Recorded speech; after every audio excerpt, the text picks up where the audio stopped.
when the church is doing what God has called it to do. The church is where we meet. Don't miss this for praise and prayer and proclamation and power, but then also for prophetic protest in the world against systems of injustice. That's when the church is at its best. The people of God had gathered there in Brown Chapel AME Church, and history lets us know as soon as the benediction was pronounced, they peacefully made their way with their determination to march. Here it is from Selma to Montgomery. Why? Because only a few days before, there in Selma, Jimmy Lee Jackson had been brutally killed by an officer of the law who was blocking justice. I got to do that one more time.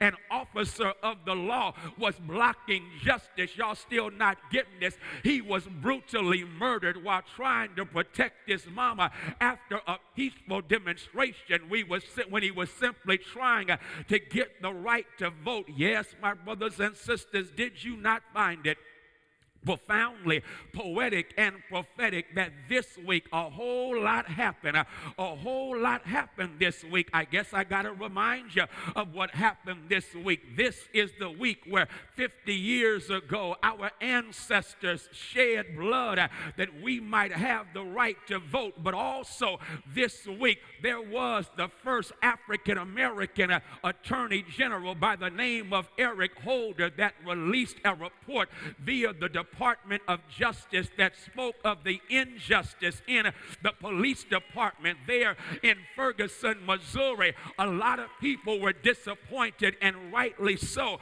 that Darren Wilson will not be prosecuted for violating the rights of one Mike Brown. But something deeper went down in the report, in that the report did not talk about who killed Mike Brown, but what killed Mike Brown. What killed Mike Brown was a system of racial injustice right there in Ferguson, Missouri. It was a system that became a racial racket, exploiting the needy and enriching the greedy. It was a system that killed Mike Brown. And always remember, it's not just one hand on a trigger when we find ourselves exploited and killed. Don't just talk about who killed Mike Brown and who killed Trayvon Martin and who killed Eric Garner and who killed Oscar Grant, but what killed them.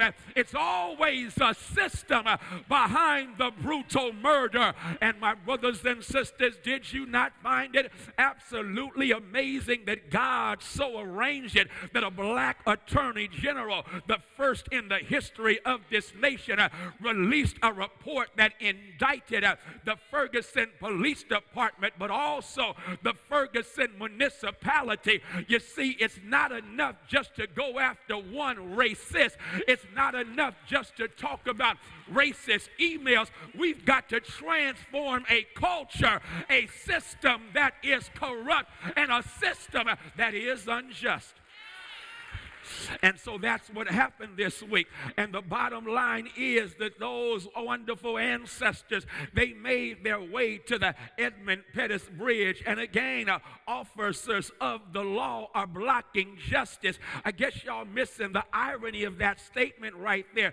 Because everything legal ain't necessarily just. It's a whole lot of stuff in the history of this nation that has been legal, but it has not been just. That's why it always bothers me to hear a politician talk about we are a nation of laws. No, we need to be a nation that aspires for justice, because we've had some laws that were downright unjust. You do know that slavery was the law, but it was not just. You do know that Jim and Jane Crow apartheid, it was the law, but it was not just. You do know that mandatory minimum sentencing, it's the law, but it is not just. 3 strikes and you're out. It's the law, but it is not just. I guess y'all not recognizing that there's a difference between what's legal and what is downright just. And if you know God for yourself, you ought to fight for the day when justice rolls down like waters and righteousness